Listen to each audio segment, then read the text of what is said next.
Well, let's speak to the geopolitical analyst Marco Vicenzino. Marco, thanks for coming in. How significant would you say this trip is? It's a crucial trip for Abadi. As he mentioned, it's his first trip. And there's first and foremost, the most immediate threat obviously being ISIS, the conflict at ISIS, and it's a costly conflict.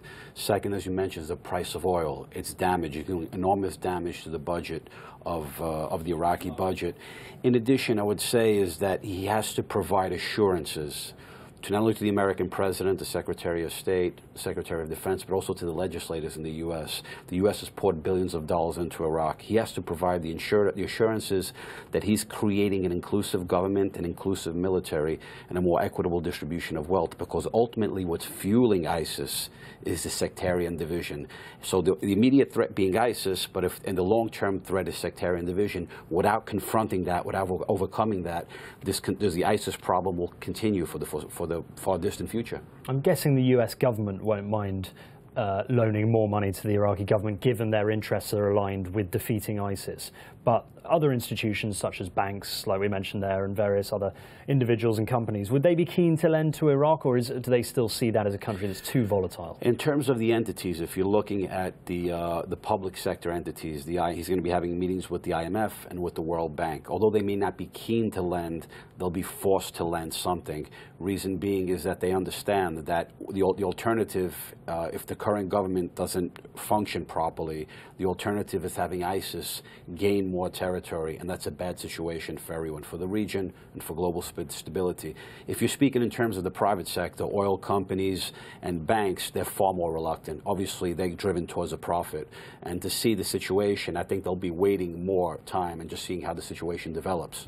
Yeah, other than taking on ISIS, which is obviously what they'll be spending a lot of that money on, what other reasons do they have to spend that money and to need that money? Sure. Apart from the military costs, which are already enormous, are the humanitarian costs associated with internally displaced persons. Most of these people, thousands of them, have lost practically everything, their homes. So they need to give an assistance in the short term and in the long term. And then also you have the cost in terms of the oil sector. There's been a lot of damage, and particularly the infrastructure, roads, bridges. That is what one would call post-conflict reconstruction, and there'll be enormous costs associated with that also. Why do you think this is happening now? Because Iraq has surely needed this money for a long time. Why specifically now is this trip happening?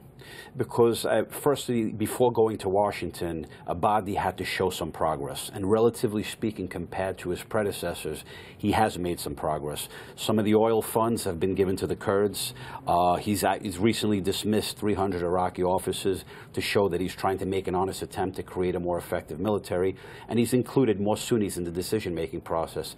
And it's important. So he went to Washington. He's saying, I'm making this progress, but this can't only be for the short term. It can't be only cosmetic change. It has to be change with action and results in the next few months. Yeah, so he's really grandstanding for people at home as well. Mr. Abadi will also obviously be hoping to talk through the logistics of tackling IS with America, and particularly the role that the Shia militia plays in that, because there's obviously tensions surrounding that and the Americans don't want to get involved. Definitely. In terms of when we're talking about a more inclusive military, a more effective military, the dismissal of the 300 officers, in Washington, they're going to want assurances that these Shia militias are not going to be on the front lines, because currently in the takeover, when they took over Tikrit, there was a lot of looting afterwards, and it was done mostly, it's reported, by the militias and not by the Iraqi military. And the American government wants assurances that if they're going to give more money and more military aid, they want to make sure that those militias are restrained and they'll be included into the Iraqi military that won't engage in anything that's going to further provoke sectarian strife. Marco Vicenzino, thank you very much indeed for coming. All very interesting.